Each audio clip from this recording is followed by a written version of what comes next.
Hola, ¿cómo andan? ¿Cómo están todos por ahí? Bueno, en esta nueva clase, esta vez grabada sincrónica, lo que vamos a dar comienzo es a la unidad 4, ya la última unidad de la materia. Nos estamos acercando a fin de año, así que bueno, vamos a dar lo que es la introducción de lo que son los cuidados enfermeros en personas con alteraciones neurológicas. Bueno, además está decirles, como pueden ver en el aula virtual, ya tienen habilitado lo que es el módulo de la unidad 4 y lo que es la bibliografía obligatoria. Esta clase corresponde a la clase del día jueves. El día viernes vamos a estar con lo que son los exámenes de recuperatorio. Estén atentos al aula virtual y a los mensajitos que les enviemos porque ya vamos a estar coordinando en base a quienes hayan rendido el examen y quienes hayan rendido el recuperatorio, para ya ir viendo el tema de las rotaciones en los cuidados críticos de liga, ¿sí? Las prácticas profesionalizantes. Nos queda rotar por lo que es unidad coronaria o cuidados coronarios, lo que es el centro de trauma o guardia y la terapia intensiva. Así que bueno, para dar inicio a esta unidad 4, que es en relación a las alteraciones neurológicas, no me pasa de les. A ver ahí. Bueno, vamos a hablar un poquito de cuáles son los temas que vamos a abordar en esta clase. Vamos a hacer un pequeño recorrido de lo que es la anatomofisiología neurológica. A ello igual tienen subido un artículo que dice lectura opcional, anatomofisiología neurológica. Es súper completo, se lo súper recomiendo, que se lo guarden, que se lo descarguen, que lo tengan de material de consulta de aquí en adelante, porque está todo como muy resumido y nada, puntos clave. Así que es súper recomendable ese artículo. Nosotros vamos a hacer como una pequeña introducción. Se supone que ya ustedes en segundo año, en enfermería del adulto y del adulto mayor, ya vieron esta parte y en biología humana también. Vamos a ver lo que es la valoración neurológica en el cuidado crítico y vamos a hablar una pequeña introducción de los cuidados enfermeros en el paciente neurocrítico, pero eso lo vamos a ir viendo más en el transcurso del desarrollo de esta unidad. Así que bueno, los objetivos de la presentación: transitar por un pequeño recorrido de introducción sobre los principales conceptos anatomofisiológicos, esto que les decía recién. Bueno, dar a conocer también cómo es una adecuada valoración neurológica, más en el ámbito del cuidado crítico, no es una valoración neurológica general, y una aproximación hacia los cuidados enfermeros en el paciente neurocrítico. Hay cosas dentro de los cuidados enfermeros que no voy a tocar, o sea, no me quiero adelantar y no los quiero abrumar mucho con info, pero quédense tranquilos de que todo lo que tiene que ver con eh, catéter de presión intracraniana, catéter de derivación ventricular externa, presión de perfusión cerebral, flujo sanguíneo cerebral, esas cositas las van a ver en la clase de neuromonitoreo con Moni. ¿Sí? Yo no los quiero abrumar ni adelantar mucho, ni tampoco ir pisando. ¿Sí? Esto es más que nada como para refrescar, para que empecemos a entrar en tema.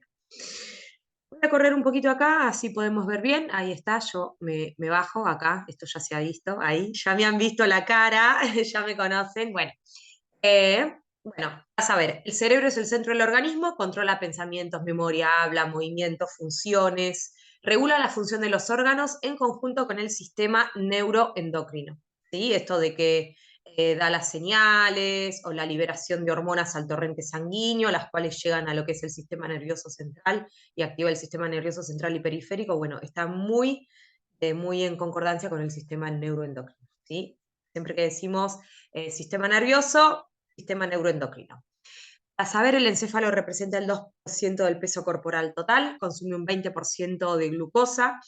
El cerebro no tiene reservas de glucosa, así que cualquier alteración en hipoglucemia, ¿sí? Son células neuronales que están sin recibir aporte energético.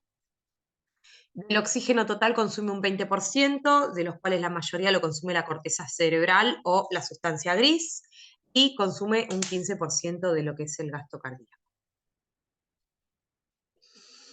Bueno,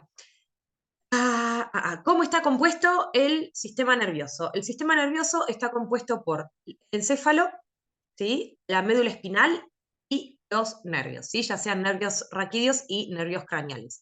Tanto el encéfalo como la médula espinal es el sistema nervioso central y los nervios raquídeos y craneales pertenecen, perdón, al sistema nervioso periférico, ¿sí? Eso ya lo sabemos. En conjunto controlan y regulan el funcionamiento de los diversos órganos, sistemas, ¿sí? Y bueno, esto ya lo dijimos. Vamos a tratar de hacerlo rápido, así no nos aburrimos, ni los aburro yo a ustedes. A ver qué nos dice acá. Bueno, una pequeña imagen, también ya la conocen, ¿sí?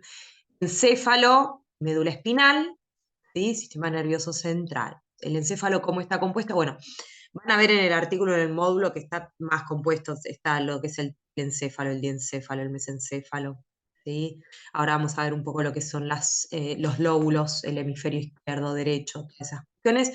Pero bueno, el sistema nervioso central está compuesto por el encéfalo, que está el cerebro y el cerebelo, el tallo encefálico, ¿sí? Mesencéfalo, puente baróleo y el bulbo raquídeo.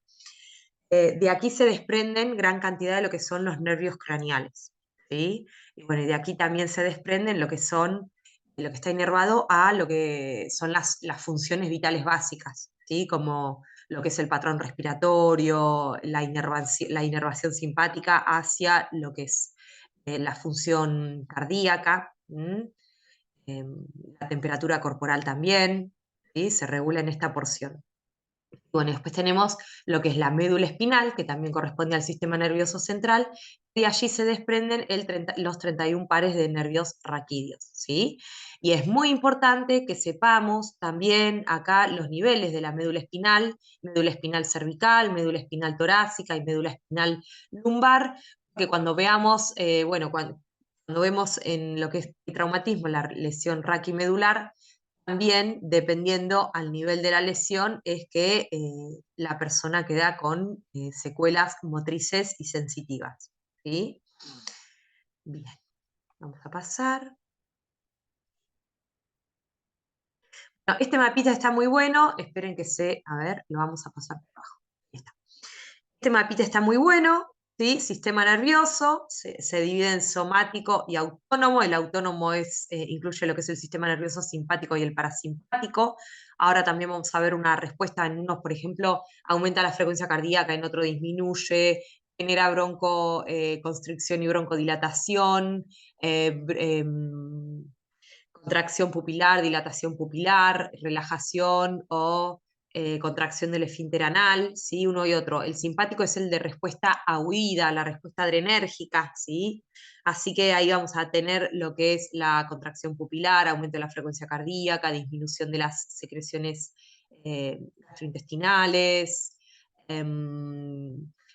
broncodilatación de los bronquios pulmonares, ¿sí? Bueno, ahora vamos a ver un cuadrito muy bueno. Y después, estructuralmente, cómo está dividido el sistema nervioso. En el central o el periférico ya lo vimos. El periférico está formado por los nervios craneales o espinales, ¿sí? 31 raquídeos o craneales. Y el sistema nervioso central, encéfalo, médula espinal. Y la médula espinal da origen a los nervios periféricos y a los nervios espinales. En el encéfalo también está dividido por cerebro, cerebelo y tallo cerebral. A su vez también se ubica el encéfalo, ¿sí? Formado por el cerebro, el diencéfalo, el mesencéfalo en el tallo cerebral. También lo acompaña el mesencéfalo, la protuberancia y el bulbo raquídeo, ¿sí? Volvemos al cerebro, hemisferio izquierdo, hemisferio derecho, ambos están cubiertos por la corteza cerebral, llamada sustancia gris, acuérdense que es la que consume un 75% de oxígeno que le llega al cerebro, y en lo que es en el encéfalo, en la parte del cerebro, la corteza cerebral está por fuera y la sustancia blanca es la médula del cerebro, ¿sí? Acá lo dice, está por dentro. Y en la médula espinal se invierte, ¿sí? La corteza, o digamos, la sustancia gris está en el interior y la sustancia blanca está en el exterior de la médula espinal. ¿Qué más? Bueno, vamos a pasar de diapositiva. Vamos de nuevo arriba. Ay, no lo veo. A ver, ¿está ahí? Vamos a pasar de diapositiva. Si nos permite. Perfecto. Las pares craneales. Es necesario que se lo sepan de memoria, pero cuando lo puedan, léanlo. Sí, sépanlo. Nosotros el que más usamos en el cuidado crítico es el nervio 3, el oculomotor. ¿sí? Porque también ahí es que está inervado con la región occipital del encéfalo y causa lo que es la contracción, la dilatación pupilar, ¿sí? Pero bueno, todos sepan que todos estos pares craneales provienen, digamos, de lo que es el encéfalo y más que nada del tallo encefálico, ¿sí? Bien. Bueno, esto es lo que les explicaba recién del sistema simpático-parasimpático, ¿sí? Fíjense, ¿sí? Bueno, dilata, contrae, estimula la salivación o la inhibe, relaja, ¿sí? O contrae, acelera la frecuencia cardíaca o la disminuye, ¿sí? Tenemos todo por acá. Este es el de respuesta a huida, ¿sí? Acá a nivel de la médula renal, la secreción de adrenalina y noradrenalina del riñón. ¿Mm? Bien. Bueno, ay, cuánto efecto, cuántos efectos. Para hacerlo un poco más entretenido, porque si no. Acá me voy a disminuir un poquito, así se puede ver el choclo de letras que hay. Esto mucho nosotros sacamos de acá del artículo de Anatomofisiología Básica, ¿sí? Obvio que el artículo es mucho más completo, por eso se lo súper recomiendo para refrescar un poco. Nosotros, si no tenemos un refresh o no sabemos la anatomofisiología, no podemos avanzar, ¿sí? Entonces es siempre hacer como una introducción. Que cuando les empecemos a hablar de los catéteres de PIC, del de derivación ventricular y bla bla, y el ACV, y las hemorragias, el ataque cerebrovascular hemorrágico, y el TEC, y el epidural, y bla bla, bueno, es importante que tengamos esta base, si no, vamos a saber de qué nos están hablando. Bueno, la cavidad craneal es una caja ósea, ¿sí?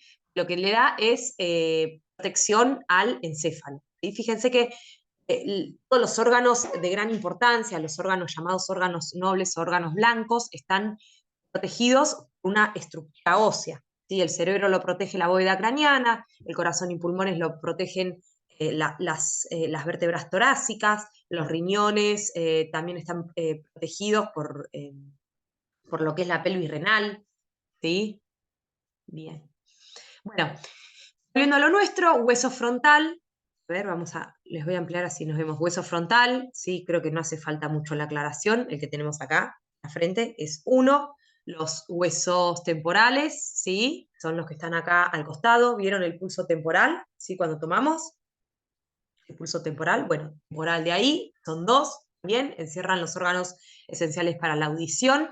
Los huesos parietales, ¿sí? Son los más grandes y lo que unen están en contacto con el temporal, estos son los parietales, los de acá, ¿sí? Son los más grandes. Se unen acá arriba y acá en la frente se unen al hueso frontal. En la parte posterior se unen a lo que es el hueso occipital, ¿sí? De estos también tenemos dos. Después tenemos el hueso etmoides, bueno, ubicado en la línea media en la parte anterior, a la base del cráneo, por detrás de las órbitas, el etmoides y el esfenoides, ¿sí? Están en la parte media, ¿sí? Es lo que le da el esfenoides, es lo que le da, digamos, sostén a la silla turca. Tanto el occipital como el etmoides y el esfenoides pertenecen a los huesos de la base del cráneo, ¿sí? Entonces, cuando se sospecha fractura de base de cráneo, ¿sí? Acuérdense que tenemos el signo de mapache o el de Battle, ¿sí? O Battle, o como se diga en inglés. Bueno, acá nos aparece una imagen un poquito más, ¿sí? La vista anterior del frontal, parietal, temporal, ¿sí? El esfenoides y el etmoides, ¿sí? Este es el etmoides, el rojito, ¿sí? El esfenoides es el que está por acá atrás. Y acá se ve un poquito en un corte lateral. Bueno, ¿qué más? ¿Qué más? ¿Qué más? A ver qué nos sigue. Bueno, esto, también, el encéfalo. ¿Cómo se van a llamar las porciones? Lo mismo que las porciones de los huesos. Fíjense, lóbulo frontal, lóbulo parietal, lóbulo temporal y lóbulo occipital. Este es el cerebelo. ¿Sí? Estos que vemos acá son los surcos, ¿sí? El surco central, y los que son con más pequeños se llaman cisuras. ¿Mm? Estos surcos, lo que nos va a marcar ahora cuando veamos las capas meningias, cómo es que la dura madre les provee como para que se afirmen, ¿sí? La dura madre es una capa de tejido conectivo más gruesa que tiene unos surcos, que son sobre estos surcos, que es como que le da, ahora lo vamos a ver, un poco más de estabilidad al encéfalo. Cuando hay un traumatismo grave, un movimiento de aceleración y de desaceleración brusco, cuando hay edema cerebral, en la tomografía se ve ese cerebro, ese encéfalo edematizado y hay ausencias de cisuras y de surcos. ¿Sí? Eso se ve en la tomografía, porque como está tan edematizado, desaparecen los surcos y las cisuras. Primero las cisuras y después los surcos. Bueno, también vista lateral, ¿sí? Cerebro, ventrículos, ¿sí? Plexos coroideos, que ahora vamos a ver dónde se forma el líquido cefalorraquídeo, y circula por todo lo que es el encéfalo y la médula espinal, ¿sí? En el espacio de la subaracnoideo. Acá tenemos el tronco encefálico, ¿sí? Con el mesencéfalo, protuberancia y bulbo raquídeo. Bien. Es un montón. Después cada parte tiene su función específica. Es un montón. El que tiene buena memoria, si se los aprende, es un genio. Así, de una. Yo no me los acuerdo. Porque son un montón de cosas. Pero bueno, tiene que ver un poco el frontal con el pensamiento y las emociones, el parietal con el equilibrio, el temporal con la audición, el occipital también tiene que ver el equilibrio. Bueno, el tronco encefálico ya sabemos que lo dijimos recién que está muy relacionado con los signos vitales, regulación de la temperatura corporal, de la frecuencia cardíaca y del patrón respiratorio.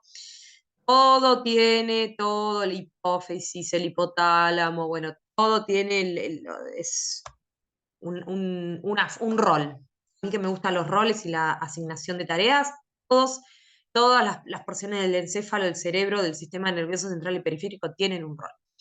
Cuerpo calloso es una estructura de sustancia blanca que lo que une es la información entre un hemisferio cerebral y el otro hemisferio cerebral.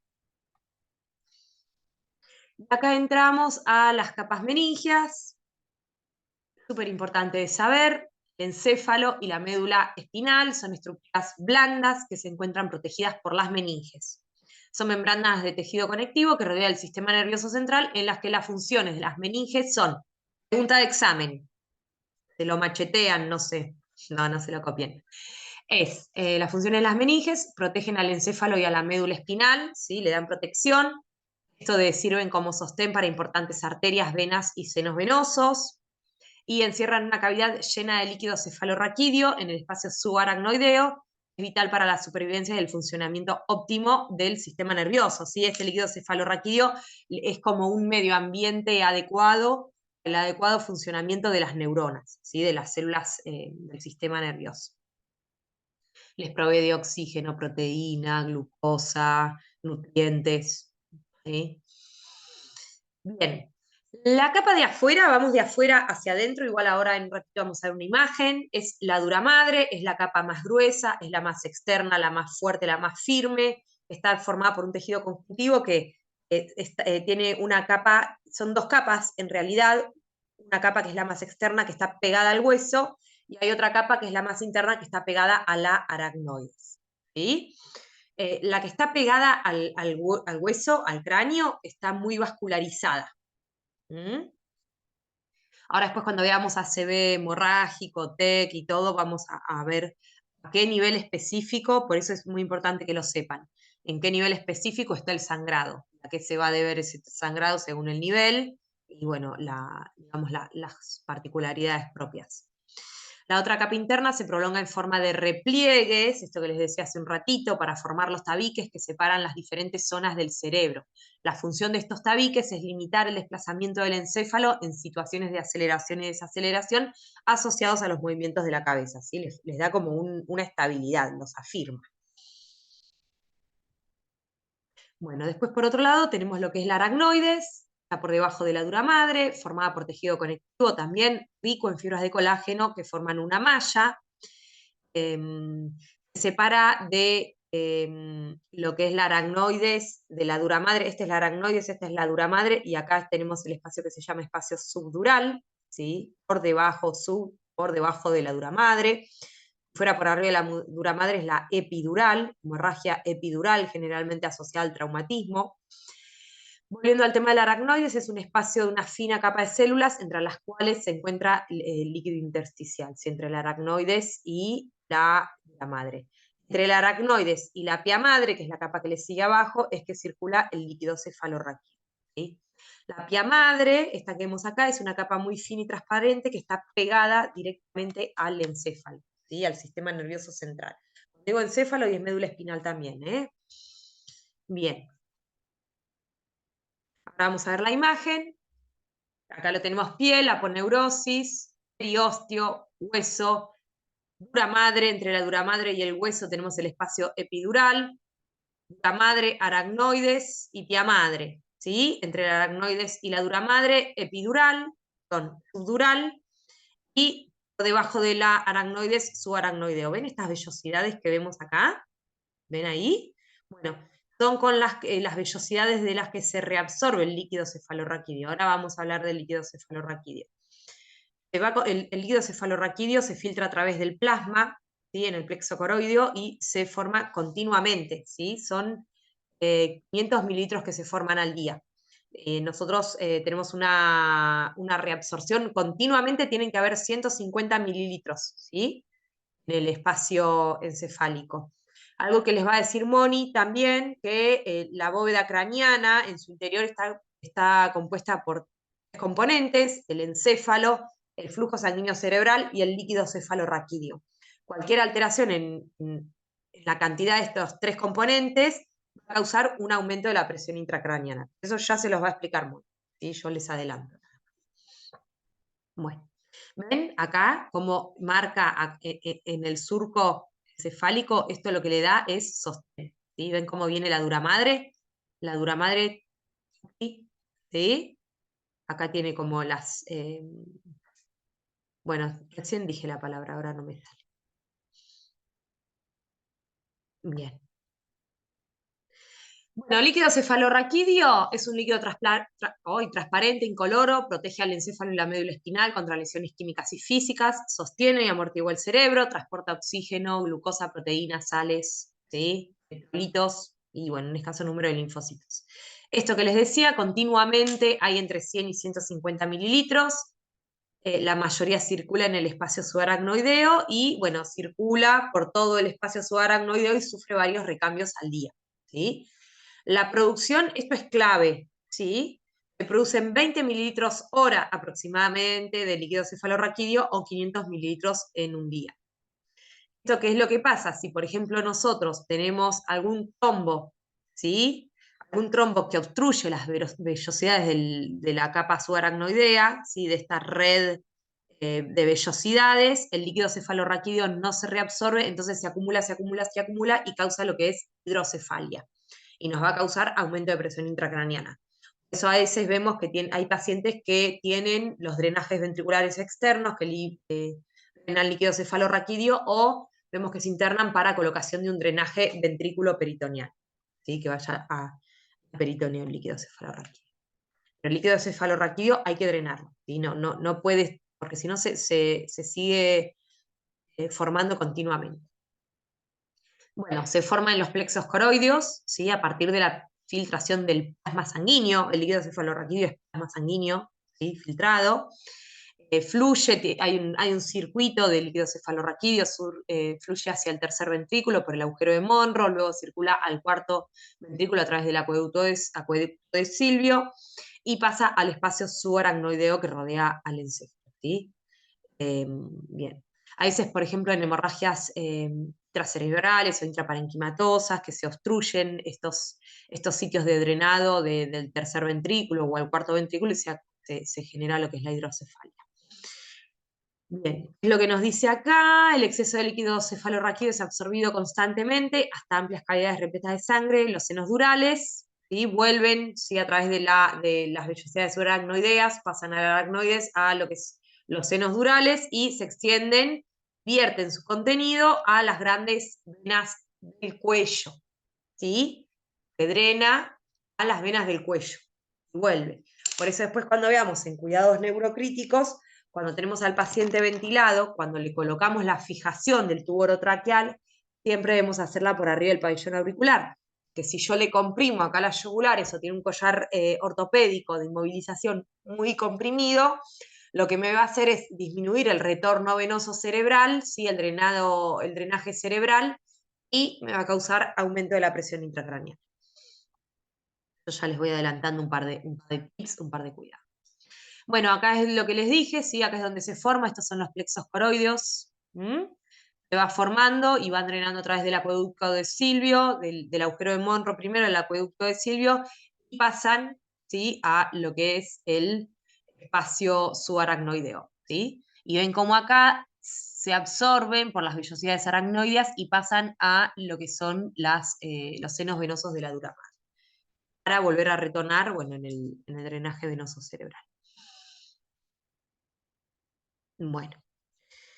Más que más, hay algo que no les dije, en el espacio occipital está el foramen magno, que es donde se inserta y pasa la médula espinal. ¿Sí? Eso también es importante. Bueno, ya salimos de lo que es anatomofisiología básica y nos vamos a poner un poquito en lo que son las lesiones cerebrales. Tenemos lesión cerebral primaria y lesión cerebral secundaria. La lesión cerebral es la lesión o muerte de células nerviosas que se pueden deber a. Cuando hay lesión cerebral primaria, esperen que me pongo de nuevo la cara, no pasa nada. Cuando es lesión cerebral primaria, ¿sí?, es el daño físico está íntimamente relacionado con el mecanismo lesional. Y nosotros, cuando ingresan al hospital, poco podemos hacer, ¿sí? El daño ya está. Si no trabajamos nosotros en APS, en la prevención del trauma, controles, bueno, lo que fuese, no vamos a poder corregirlo, ¿sí? Es lesión cerebral primaria, ya está hecha, ya vino, ya está. Lo que tenemos que hacer es tratar de evitar que esa lesión cerebral primaria progrese a una lesión cerebral secundaria. ¿Sí? Estos son los mecanismos por los que se presenta una lesión cerebral primaria, ya sea por un trauma, concusión, laceración, hemorragia intra o extraxial, un TEC, isquémica, que puede ser global, como consecuencia de una parada cardiorrespiratoria, o regional, espasmo, trombosis, embolismo, una arteriopatía inflamatoria, como en los casos de meningitis o encefalitis, compresiva, tumores, edema, abscesos, hematomas, ¿sí?, cuando acá hay un ACV hemorrágico, hematomas, o metabólica, encefalopatías, drogas, ¿sí?, alteraciones electrolíticas. Las lesiones cerebrales secundarias son los procesos que se desencadenan por una lesión cerebral primaria. ¿Sí? Es posible su prevención o su reversión. Generalmente hay lesión cerebral secundaria cuando hay hipoxia, convulsiones, hipertensión, ¿sí?, hipertermia y trastornos electrolíticos o acidosis. ¿Mm? Bien, dentro de lo que es la valoración neurológica, que me minimizo de nuevo, dentro de lo que es la valoración neurológica, nosotros vamos a hacer una valoración específica, ¿sí?, a lo que es el paciente neurocrítico. Como toda valoración, vamos a tener lo que es la entrevista y el examen físico.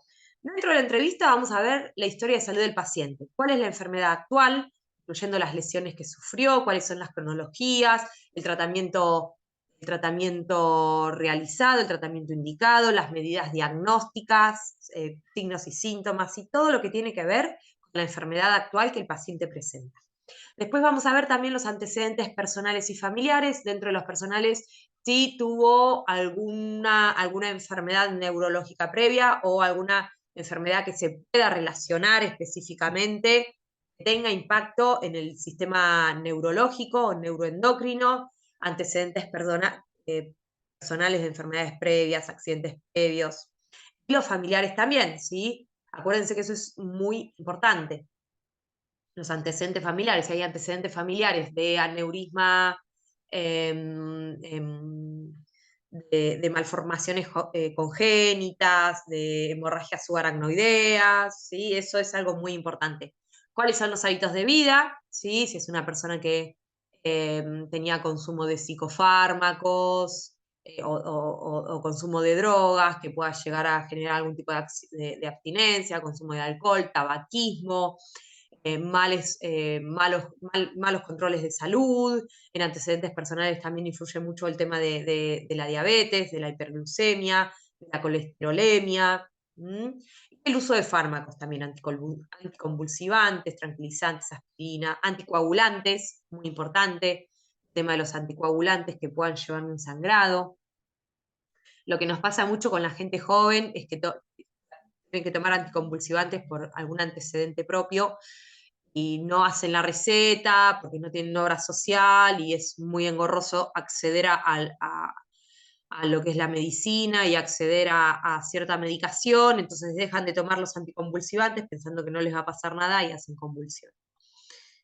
Bueno, esto tiene que ver con la entrevista. Dentro de la valoración física, esto también, pregunta súper de examen, la valoración física, ¿cómo está compuesta? Nosotros somos muy específicos en esto porque si ponen valoración física del paciente neurocrítico, en internet les aparezcan un montón de opciones. Nosotros nos basamos en esta, que es la más completa, que toma en cuenta lo que es el nivel de conciencia, la función motora, las pupilas, el patrón respiratorio y los signos vitales. A tener en cuenta en un paciente neurocrítico en el que la mayoría o muchas veces pueden estar ventilados en coma farmacológico. ¿Cuál es el nivel de conciencia? Bueno, va a estar comatoso porque va a estar en coma inducido por fármacos. Función motora no la vamos a poder valorar porque va a estar, como les dije recién, en coma farmacológico. El patrón respiratorio va a estar adaptado a un ventilador mecánico. Los signos vitales muchas veces pueden estar regulados por drogas vasoactivas, inotrópicos, o drogas, ¿cómo es que le digo yo? Están los inotrópicos y sí, las drogas vasoactivas. Y lo que más nos tenemos que enfocar es en la valoración pupilar. ¿Sí? Tal vez el paciente está en coma farmacológico y lo único que le vamos a poder valorar nosotros son las pupilas. Así que apréndanse, y más que nada aprender es hacer costumbre de ver, prestarle atención a las pupilas.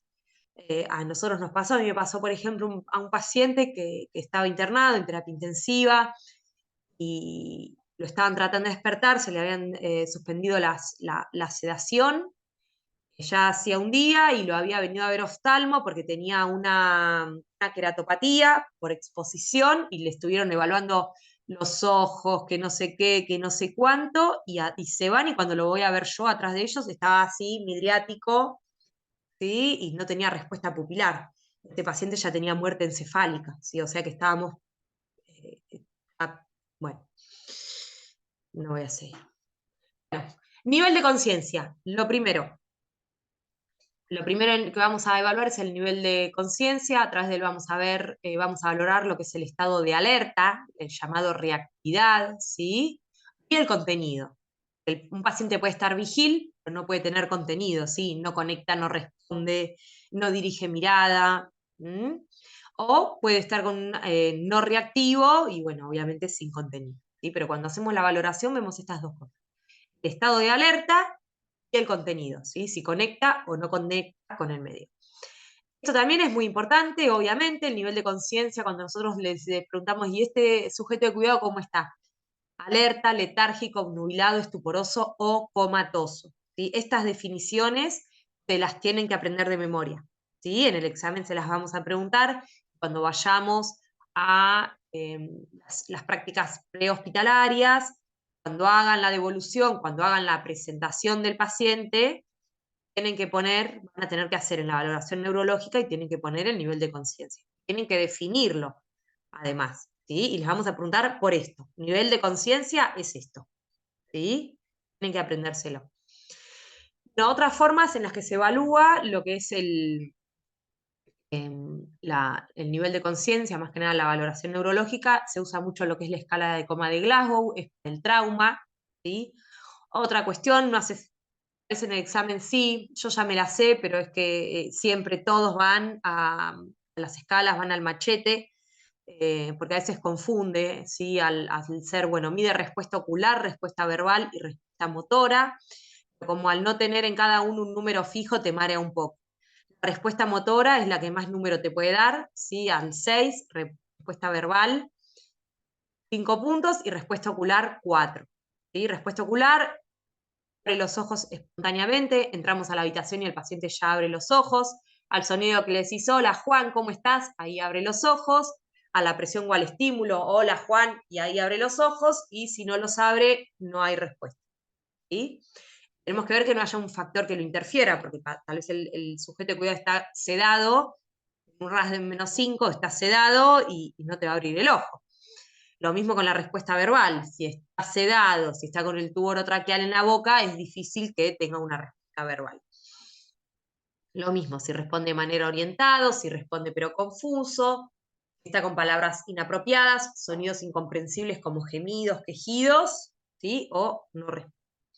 Respuesta motora, obedece orden, localiza el mosquito que me pica, retira, no me pinche, la flexión anormal o la extensión. ¿Sí? Hay valores que nos van a dar la escala de Glasgow. Coma grave es de 3 a 8 puntos. Todo paciente que tiene un Glasgow de 8 se lo procede a aislar la vía aérea, ¿sí? A intubación orotraqueal, que se considera un coma grave y necesita un soporte ventilatorio. Coma moderado de 9 a 12 puntos y, bueno, leve de 13 a 14, normal 15. ¿Sí? Estas son escalas que se usan en el trauma. Muchos la utilizan para ACV, para lo que fuese, pero son específicas del trauma. Otras escalas que van a ver seguramente el día de mañana es la NIS, NIH-IS. Esta se mide mucho en el ACV, lo mismo con la canadiense y la ranking o ranking modificada. ¿Sí? Se usa mucho en el ACV isquémico. Función motora, y vamos a estar valorando lo que es la fuerza, ¿sí? La fuerza de las extremidades. Se debe medir algo que no dije en el Glasgow, se toma la mejor respuesta. ¿Sí? Por ejemplo, de estas, bueno, la mejor respuesta nos dé. Bueno, acá, función motora, vamos a medir la fuerza de las 5 extremidades, también se toma la mejor respuesta, el tono, ¿sí? Si está hipotónico o hipertónico, la coordinación de los miembros, el equilibrio en los músculos. Bueno, acá dice, se debe valorar cada extremidad de manera independiente. Y tenemos dos posturas típicas, que es la de decorticación, abducción y flexión de las extremidades superiores hacia adentro, y la de descerebración, de hiperextensión y las manos hacia afuera. ¿Sí? Hay una flexión plantar también. Bien, entonces teníamos, dentro de la valoración neurológica tenemos lo que es la entrevista, la valoración física. Dentro de la entrevista vamos a tener historia clínica, antecedentes personales y familiares y consumo de fármacos. Y después tenemos, dentro de la valoración física, tenemos lo que es nivel de conciencia, función motora. Ahora vamos a seguir, creo que viene la valoración pupilar. Valoración pupilar, signos vitales y patrón respiratorio. Ahí está. Vamos con las pupilas. También presten mucha atención en esto, porque es, digamos, a veces en el paciente comatoso lo que más le vamos lo que le podemos valorar. ¿Sí? ¿Qué es lo que tenemos que saber? La simetría. Si son isocóricas o anisocóricas, ¿sí? Si son iguales o diferentes, o diferentes entre sí. Acá son iguales, son isocóricas. Acá vemos una anisocoria, ¿sí? Esta está dilatada y esta está normal. Vamos a ver el tamaño, ¿sí? Estas son las normales, 2 milímetros. Si están con midriasis, que son estas de abajo, están midriáticas, grandes, mióticas, chiquititas. La forma, ¿sí? Si son redondeadas o son irregulares, y si son reactivas o no reactivas a la luz. Todo eso tenemos que poner nosotros en nuestra evolución de enfermería. ¿Cómo hacemos, cómo valoramos las pupilas? Hay un pupilómetro, estas lapiceritas son las que más vemos nosotras, que tienen una linterna en la punta. Tienen acá el tamaño de la pupila que nosotros podemos valorar el tamaño. Bien. Signos vitales, esto que les decía hace un ratito, ¿sí? El cerebro y el tronco cerebral son responsables del control de las funciones del corazón, respiración y la temperatura corporal. Cualquier alteración en estos parámetros puede arrojar datos de deterioro neurológico. Vamos a ver ritmo cardíaco irregular, puede haber contracciones ventriculares prematuras, bloqueo auriculoventricular, fibrilación ventricular, por aumento de la PIC, o por una alteración en la inervación nerviosa. Bradicardia, frecuencia cardíaca está controlada por el nervio vago y el bulbo raquídeo. El estímulo por una lesión puede presentar bradicardia, y la triada de Cushing, que es hipertensión sistólica, bradicardia y bradipnea, que nos refleja aumento de epicamia o herniación cerebral. Valoración respiratoria, como todo, ¿qué vamos a valorar? Frecuencia respiratoria, el ritmo, si es regular o irregular, la amplitud, si es profunda o superficial, la simetría, si es simétrico o asimétrico. Hay ciertos patrones patológicos que son propios de daño neurológico, como es, por ejemplo, la respiración de Cheyne-Stokes, que nos genera alteraciones en el diencéfalo o en el ganglio basal, la respiración de Kussmaul, también lesiones en el mesencéfalo, la respiración apnéusica en la protuberancia y la táxica, lesiones de bulbo. Y bueno, acá los tenemos, y un dibujito. Para ir terminando,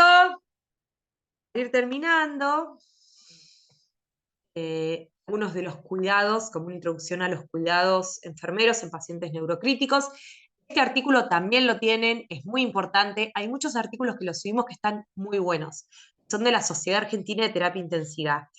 Este artículo está más desarrollado desde el año 2005, que este autor, Jean Vicent, nos dice una regla, nos comparte una regla que se llama Fast Hug, una mnemotécnica, es el abrazo rápido.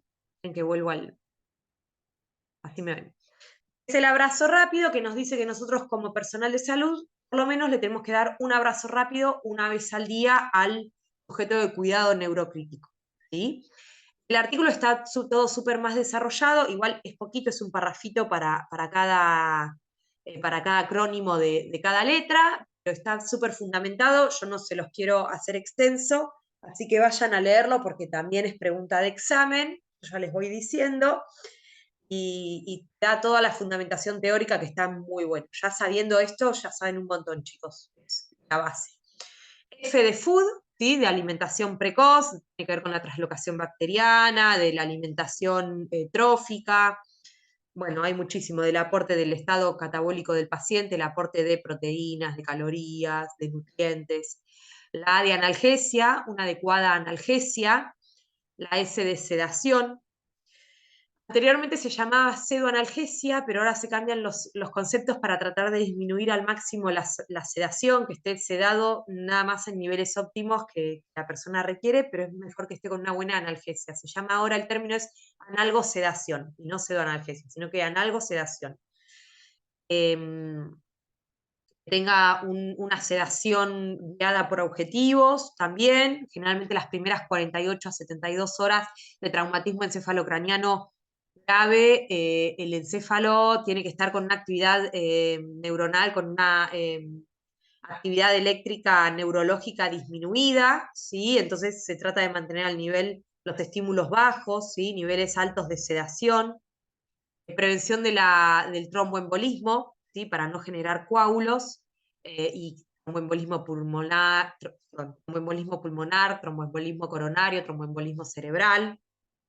H de head, cabeza de la cama elevada, 30 grados para favorecer el drenaje venoso cerebral. U de úlcera, prevención de la úlcera por estrés. ¿Sí? Todos los pacientes sufren estrés, así que por eso se les da un protector gástrico o inhibidor de ácido clorhídrico, la ranitidina. ¡Ay! Que no se me termine. Y G de glucemia, ¿sí? Control de la glucemia. De nuevo el fast hug, ¿sí? La hiperglucemia está relacionada con mayor morbimortalidad. Bueno, llegamos al fin, hemos terminado, ¿sí? Terminamos la presentación de hoy. En el mail, cualquier cosa, cualquier duda, les recomiendo que vayan leyendo el artículo, el de Anatomofisiología Básica, ¿sí? Ese como manera introductoria, y bueno, después se los van descargando y lo van leyendo a medida que vayamos avanzando con los módulos, ¿sí? Bueno, chicos, los dejo, ya les subo la clase al aula virtual y bueno, nos estamos viendo mañana, digamos, el viernes, para quienes tienen que recuperar, y si no, la otra semana ya en el aula presencial. Un saludo.